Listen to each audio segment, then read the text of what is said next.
अस्सलाम वालेकुम my dear students. मैं उम्मीद करता हूं कि आप सभी अच्छे से होंगे and with the blessings of almighty Allah and your good wishes मैं भी अच्छे से हूं।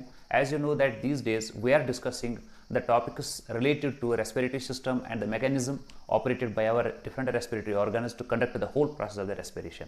तो अब तक हमने respiratory system which is present in the human beings उसके बारे में जाना, रेस्पिरेटरी स्ट्रक्चर्स के बारे में जाना, और उसके बाद हमने जो ब्रीदिंग की जो प्रोसेस होती है, इंस्पिरेशन या एक्सपायरेशन की प्रोसेस होती है, उसके बारे में जाना।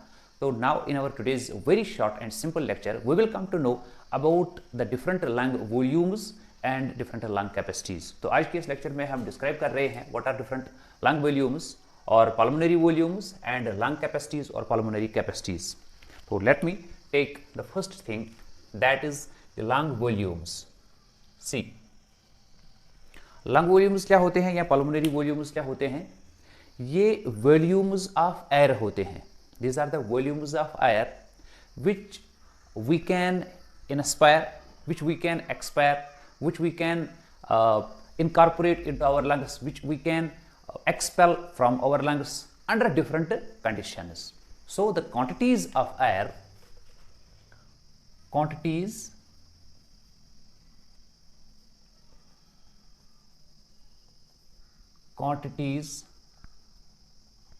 of air the lungs can receive, expel or hold. Our lungs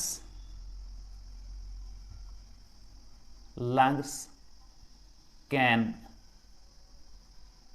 receive, expel or hold, receive, expel or hold under varying or different conditions.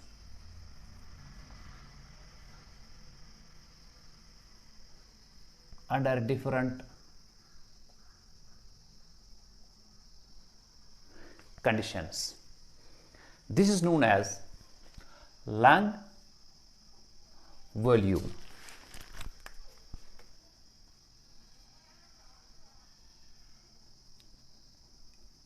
In volumes को हम लंग वॉल्यूम्स कहते हैं। आपके लंग्स में जो क्वांटिटी ऑफ एयर रिसीव हो सकता है या एक्सपेल हो सकता है फ्रॉम योर लंग्स, और your lungs can hold different quantities or different volumes of the air in different conditions. Such volumes are called as lung volumes.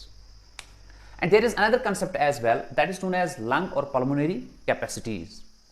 Lung or pulmonary capacities are the same, but when you combine more than one lung volume or when you combine more than one pulmonary volume, say you have combined two lung volumes or three lung volumes of the different conditions, their combination will lead to the formation of pulmonary or lung capacities. So you will write down here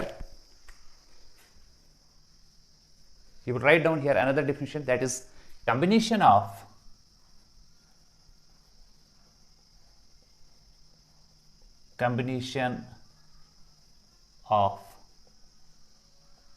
more than one lung or pulmonary volume, combination of more than one pulmonary volumes will form the pulmonary or lung capacities.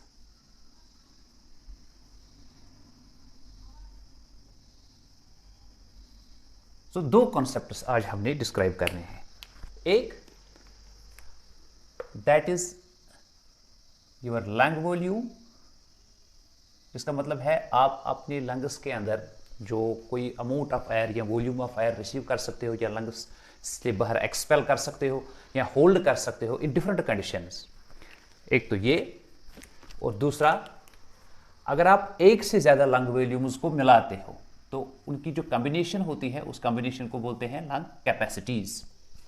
तो उसको भी आज हम describe करने की कोशिश करेंगे। So let me take the first lung volume, that is known as tidal volume. Number first lung volume is called as tidal volume.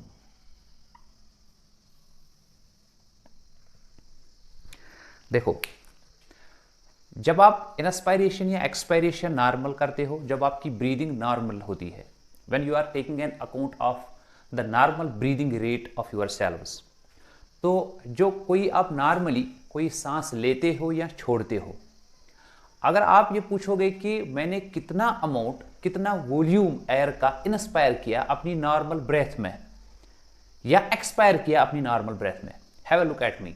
अगर मैं इस वक्त नॉर्मल ब्रीदिंग कर रहा हूं, ऐसे में सांस ले रहा हूं और छोड़ रहा हूं, ऐसे में नॉर्मली अपनी इंस्पायरेशन कर रहा हूं और एक्सपायरेशन कर रहा हूं, how much of the volume of the air will be being consumed by me to take air and incorporate that into my lungs, or to expel the air and to incorporate that air, that amount of the air, that volume of the air into the surroundings from within my lungs. वो कितना volume होता है, तो उस volume को tidal volume कहते हैं। जो आपकी नॉर्मल ब्रीदिंग होती है, उस नॉर्मल ब्रीदिंग में जो क्वांटिटी, जो वॉल्यूम ऑफ एयर आप इंस्पायर करते हो या एक्सपायर करते हो, आप इनकॉर्पोरेट करते हो वॉल्यूम ऑफ एयर को अपने लंग्स के अंदर या आप छोड़ते हो अपने लंग्स से बाहर, तो उस वॉल्यूम को टाइडल वॉल्यूम कहते हैं। और ये टाइडल वॉल्यूम जो होता है, it is about 500 ml and it is the volume of air which is inspired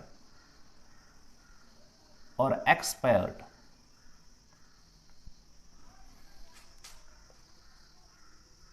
from our lungs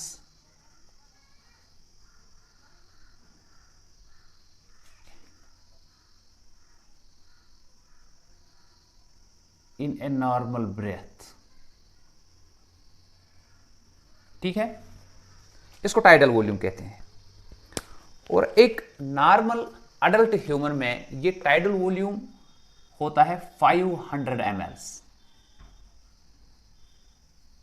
remember it. तो इसका मतलब है जब आप नॉर्मली सांस को लेते हो या छोड़ते हो, आप कितना अमाउंट ऑफ एयर लेते हो, 500 ml आप लेते हो या 500 ml आप छोड़ते हो। ठीक है, this is tidal volume. And number second volume of air is called as inspiratory reserve volume. Number second volume of air is known as inspiratory reserve volume.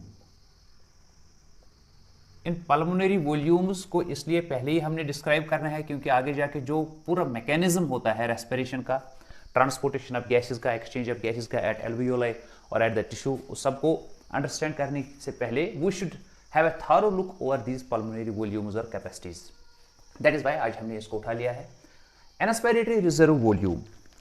Inspiratory reserve volume का मतलब है जब आप अपनी सांस को लेते हो, when you have inspired in your normal breath, as a मैंने अपनी सांस को छोड़ा और अपनी सांस को लिया इन my normal breath.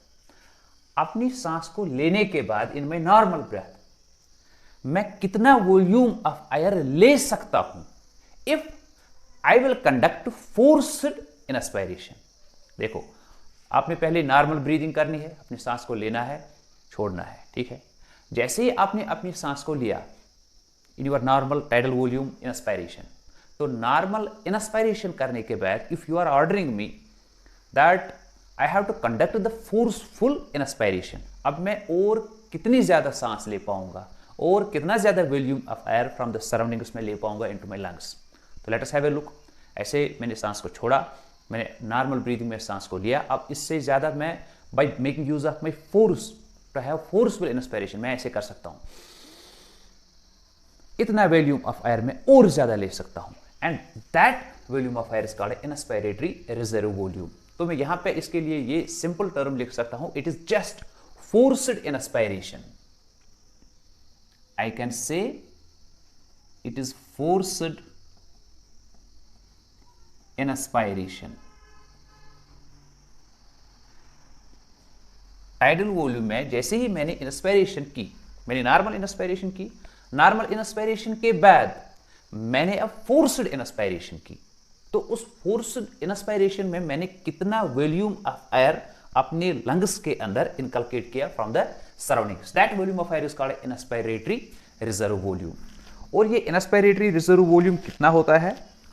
It is almost 2500 to 3000 ml। 2500 से लेके 3000 ml of volume of air आप ले सकते हो अपनी लंग्स के अंदर after having a normal inspiration bye conducting the forced inspiration.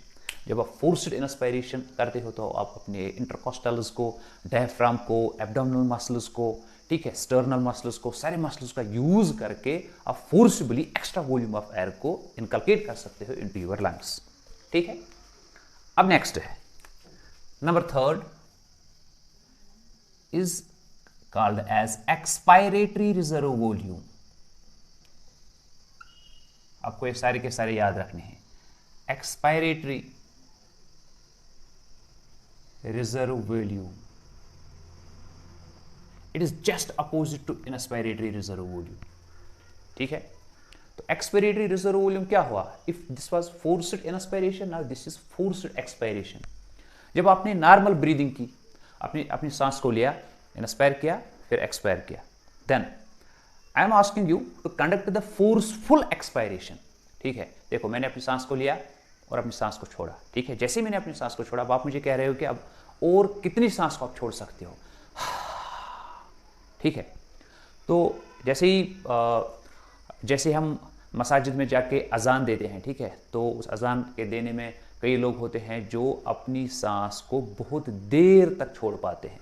ठीक है, ड्यूरिंग प्रेयर टाइम्स, ड्यूरिंग अजान टाइम्स, और इसी तरह जो कुछ सिंगर्स वगैरह होते हैं, तो कभी कभार कुछ सिंगर्स ऐसे होते हैं कि वो अपनी सांस को बहुत देर तक छोड़ पाते हैं, तो उसका इस्तेमाल करके वो अपनी उस सिंगिंग में जो वो टैलेंट होता है वो ज़्यादातर दिखा पाते हैं। ठीक है, तो उनमें ये ज़्यादा एबिलिटी होती है। Why it is so, that will be discussed in coming lectures.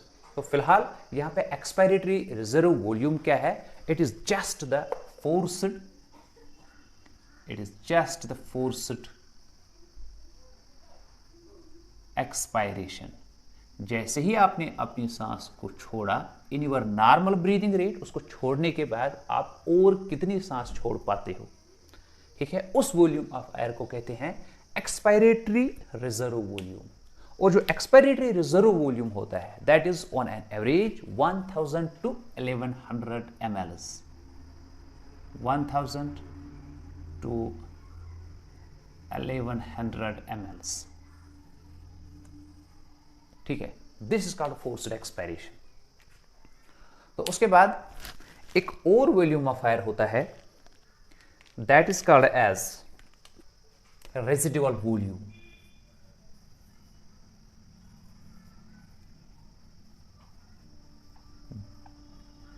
Residual volume is the another lung volume or pulmonary volume of air। देखो residual volume क्या होता है? When you have conducted the forced expiration, जब आपने forceful expiration की, तो आपको लगता है कि कुछ volume of air still रहा होगा in your lungs or the linings or the tract associated with the lungs। Obviously yes। After conduction of the forced expiration, there is still some volume of air present in our lungs, and that volume of air is called as a residual volume। Let me write down here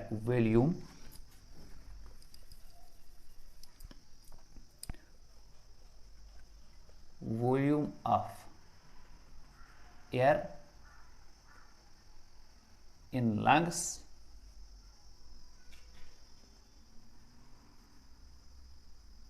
after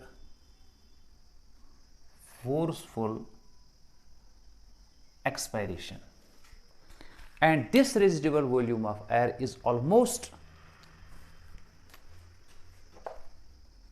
1100 to 1200 ml। Okay, these are a few volumes of our lungs.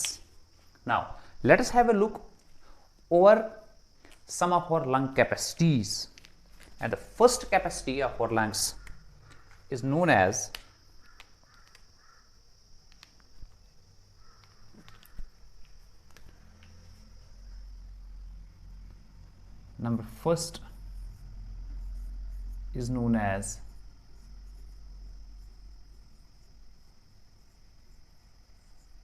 Inspiratory capacity. जैसे मैंने आपको पहले ही बोला कि lung capacities या pulmonary capacities भी lung volumes ही होते हैं, but when we combine more than one lung volumes, किसी 2 या 3 लंग वॉल्यूम्स को जब हम कंबाइन करते हैं वहां पे एक कैपेसिटी निकलती है। That capacity is called the lung capacity और pulmonary capacity under some different conditions. तो first lung capacity is known as inspiratory capacity. Inspiratory capacity का मतलब है जब आप नॉर्मल एक्सपायरेशन करते हो इन योर नॉर्मल ब्रेथ, अपनी नॉर्मल ब्रेथ में जब आप नॉर्मल एक्सपायरेशन करते हो, नॉर्मल एक्सपायरेशन के बाद if I am asking you to conduct now the forced inspiration, ठीक है, देखो अपनी नॉर्मल ब्रेथ में आपने अपनी सांस को लिया, छोड़ा, this is the normal breath, this is the tidal volume. After conduction of the tidal volume now I am asking you to conduct the forced inspiration, ठीक है, आपने अपनी सांस को जैसे ही छोड़ा, now you are conducting the forceful inspiration. That forceful inspiration, that air which we can incorporate into our lungs by conducting the forceful inspiration after normal expiration, that forms our inspiratory capacity. So inspiratory capacity is volume of air a person can inspire after a normal expiration. It is, let us write down here, volume of air a person can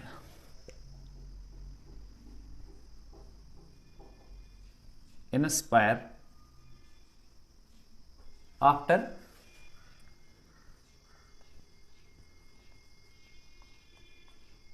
a normal expiration.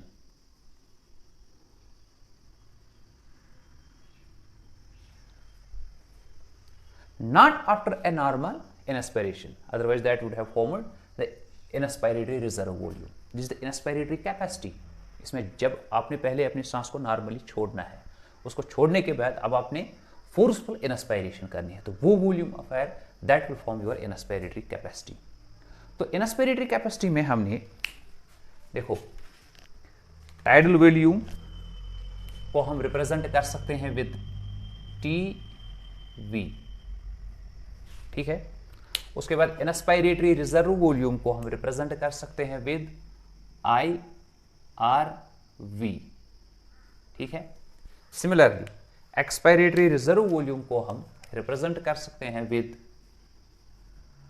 E R we, ठीक है। और residual volume को हम represent कर सकते हैं simply with R V, okay. तो inspiratory जो कैपेसिटी होती है, इंस्पायरेटरी कैपेसिटी को हम कैसे निकाल सकते हैं? With the combination of tidal volume and inspiratory reserve volume. देखो it is represented by I V, और जो आपका आई सी, जो आपका आई सी होगा, इंस्पायरेटरी कैपेसिटी जो आपकी होगी, inspiratory capacity will be the tidal volume plus inspiratory reserve volume I R V. And you know your tidal volume is 500 ml and your inspiratory reserve volume is 2500 to 3000. Let me take 3000 here. So 3000 plus 500, it will be up to 3500 ml.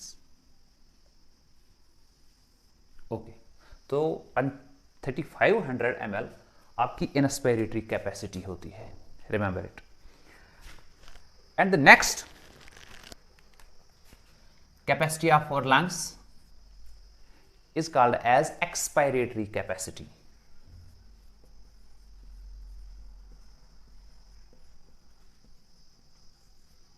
Expiratory capacity or EC.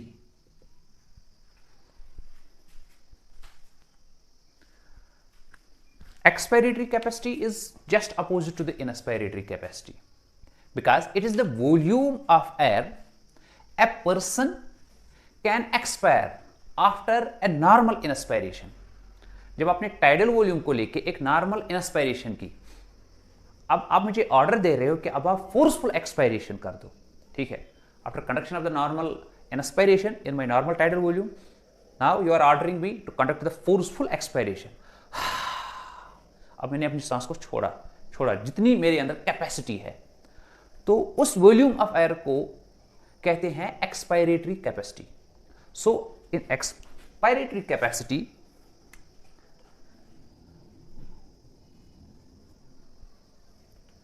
we are watching the volume of air a person can expire after a normal inspiration. Normal inspiration करने के बाद, ठीक है, जो आप volume of air ले सकते, expire कर सकते हो, ठीक है. Volume of air a person can expire forcibly with force. It is, you have to conduct the process of expiration with force, and here you have to conduct the process of inspiration with force. So it is the volume of air a person can expire forcefully after a normal inspiration. तो यहाँ पे ये जो expiratory capacity होती है, ठीक है, you can get this expiratory capacity with the addition of, देखो, एक तो टाइडल वॉल्यूम को आपने लेना है और एक्सपायरेटरी रिजर्व वॉल्यूम को लेना है. अब देखो, टाइडल वॉल्यूम आपका कितना है 500, एक्सपायरेटरी रिजर्व वॉल्यूम आपका कितना है up to 1100. So 1100 plus 500 that is 1600 ml. Here is combination of two, so this capacity is known as this 1600 ml is your expiratory capacity. Okay, after this there is another capacity. We have another capacity known as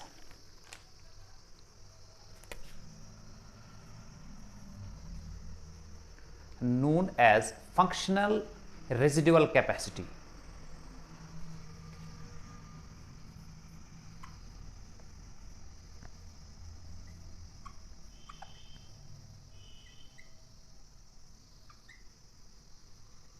Functional residual capacity or FRV.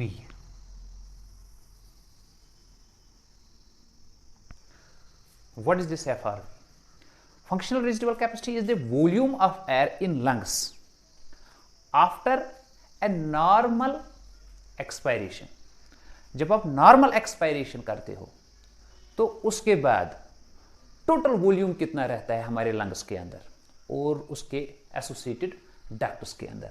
That will form the volume of air present in lungs after a normal expiration and that will form the functional residual capacity.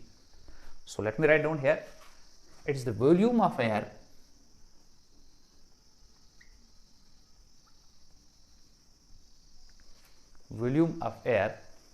present in lungs after a normal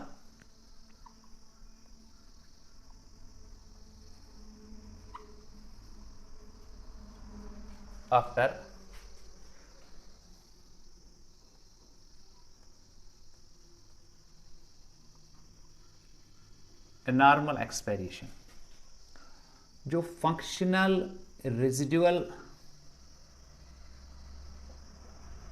it is see here, capacity होता है, you can get it with the combination of a residual volume and expiratory reserve volume plus expiratory reserve volume. अब देखो आपका residual volume कितना है, up to 1200 ml, आपका expiratory reserve volume कितना है, अप टू 1100 ml, तो एट मैक्सिमम कितना हो सकता है, 2300 ml. तो जो ये फंक्शनल रेजिडुअल कैपेसिटी होती है, as we know now that it is the amount of the volume of the air present in our lungs after normal expiration. इसका मतलब ये हुआ जब आप एक्सपायरेशन करते हो, then there is a pause for some time, there is a pause until you will conduct another inspiration.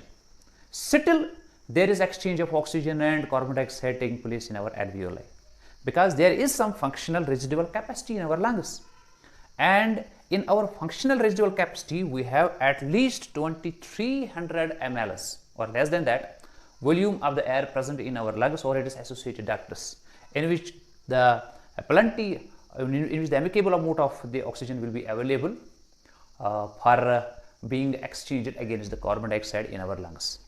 So this capacity is called as functional residual capacity. And after that there is another important pulmonary capacity, that is known as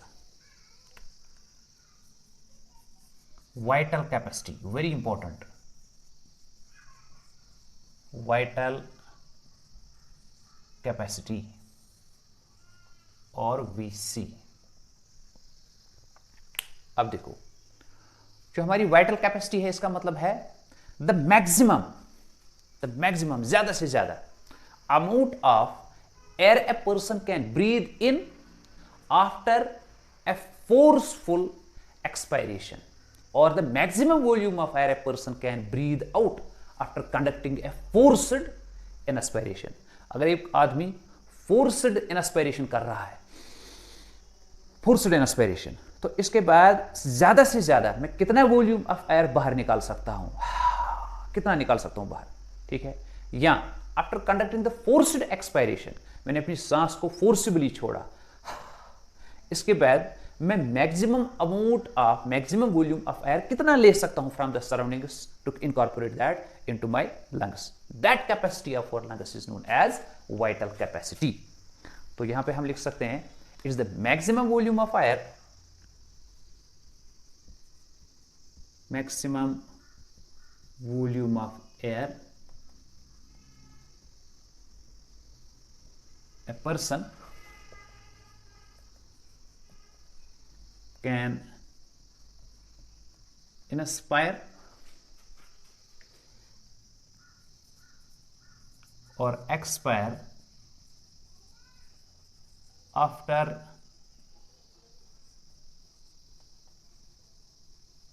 forced expiration or forced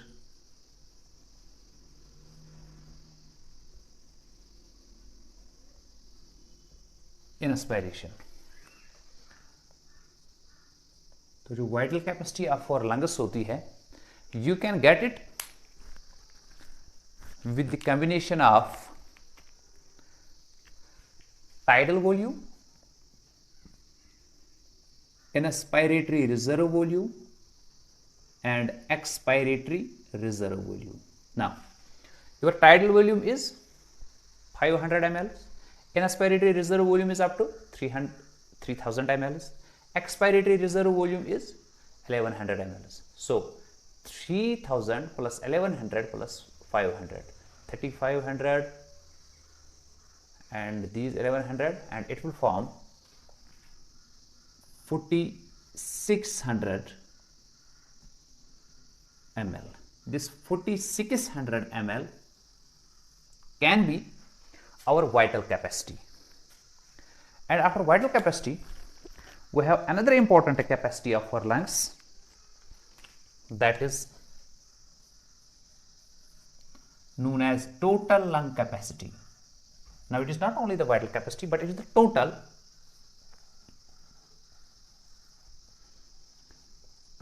lung capacity.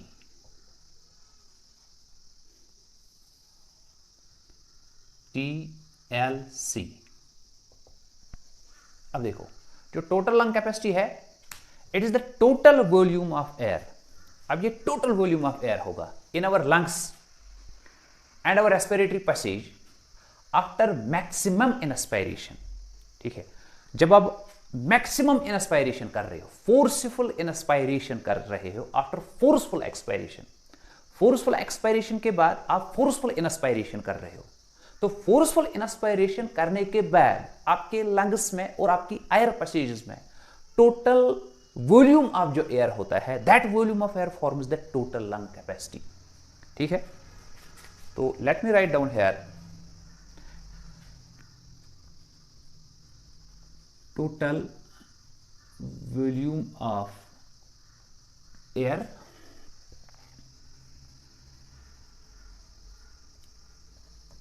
present in our lungs after a maximum inspiration.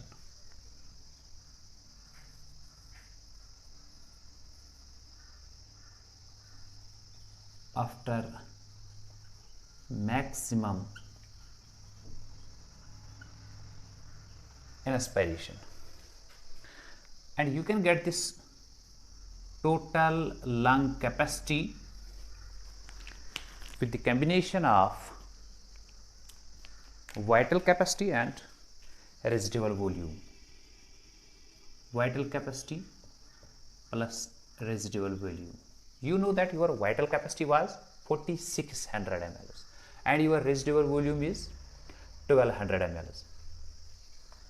That means almost 5800 ml is your total lung capacity. इसका मतलब ये हुआ almost 6 liters of air आपकी total lung capacity होगी. ठीक है, तो total lung capacity के बाद एक दूसरा छोटा कॉन्सेप्ट है जो हमें आगे जो हम डिस्क्राइब करने जा रहे हैं about the different mechanisms regarding the exchange of the gases, transportation of the gases, exchange at alveolar level, exchange at cellular level. तो वहाँ पे हमें एक छोटे से कॉन्सेप्ट की ज़रूरत पड़ सकती है, that is called respiratory quotient. तो इन कैपेसिटीज़ के साथ मैं यहाँ पे और एक कॉन्सेप्ट लिख रहा हूँ, that is respiratory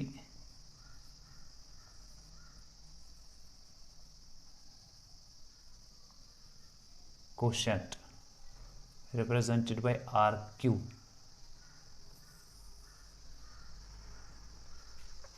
What this respiratory quotient is? It is the volume of carbon dioxide evolved. कितना कार्बन डाइऑक्साइड इवॉल्व होगा, कितना ऑक्सीजन इस्तेमाल करके. How much volume of the carbon dioxide will be evolved to the content of the oxygen utilised और consumed. ठीक है, तो उसको हम रेस्पिरेटरी कोशेंट बोलते हैं. यूजुअली जो रेस्पिरेटरी कोशेंट होता है, पहले हमने वॉल्यूम ऑफ कार्बन डाइऑक्साइड को निकालना होगा कि कितना बना, उसके साथ साथ कितना कार्बन डाइऑक्साइड बना, कितना ऑक्सीजन इस्तेमाल करके. तो एक साइड में हमने लिखना है कि कितना कार्बन डाइऑक्साइड बना, उसको डिवाइड करना है कि कितना ऑक्सीजन इसके लिए यूज हुआ. तो वहां पे हमें निकल सकता है respiratory quotient. So it is, पहले हमने लिखना है volume of carbon dioxide evolved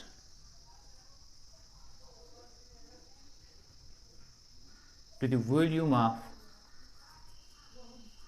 oxygen absorbed or utilized. ठीक है, इसको इससे जब डिवाइड करेंगे वहाँ से जो आएगा तो that will form the respiratory quotient of different substances.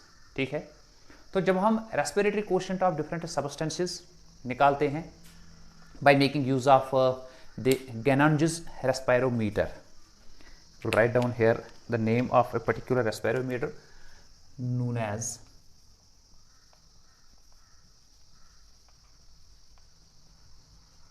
Ganonges respirometer. Okay, this respirometer is used to get the respiratory quotient of different substances. अगर आप respiratory quotient of different substances की बात करोगे, like the respiratory quotient of glucose or the respiratory quotient of lipids or fats, the respiratory quotient of proteins or the respiratory quotient of different organic acids. तो जो respiratory quotient of glucose होगा, 6 carbon dioxide, these molecules are liberated with the utilization of the 6 oxygen molecules. So the respiratory quotient of the glucose will be 1. Similarly, जो respiratory quotient of fats होगा, that is 0.7, and जो respiratory quotient of proteins होगा, that is 0.9. However, जो respiratory quotient of कुछ organic acids का होता है वो इससे थोड़ा ज़्यादा होता है, that is almost 1.3 to 1.4. ये हम एरोबिक रेस्पिरेशन की बात करते हैं. अगर हम एनएरोबिक रेस्पिरेशन की बात करेंगे, वहाँ पे कार्बन डाइऑक्साइड लिबरेट होगा, there will be liberation of the carbon dioxide, but with the utilisation of 0 और negligible percentage of the carbon dioxide. तो वहाँ से ऊपर तो कुछ होगा, there will be something, there will be the liberation of the carbon dioxide, but you can divide that with 0. So the respiratory quotient with the anaerobic respiration will always be infinity. For what? For anaerobic respiration. For anaerobic respiration. So with this we have concluded our lecture. I hope that you might have got through the different lung or pulmonary volumes as well as capacities. तो इसके बाद जो हम बाकी lectures में discuss करने जा रहे हैं, the mechanism of the gaseous exchange at alveolar level and the mechanism of transportation of oxygen as well as carbon dioxide and the mechanism of exchange of और the utilisation of the oxygen at cellular और the tissue level. तो वहाँ पे इन capacities का concept जहाँ भी आएगा, I hope that that will be easy now for me to make you understand other concepts which will be having their dependence on these concepts as well. Till then, stay blessed and get my channel subscribed so that you will get my notifications on daily basis and as soon as I will be uploading my lectures. Stay blessed. God bless you.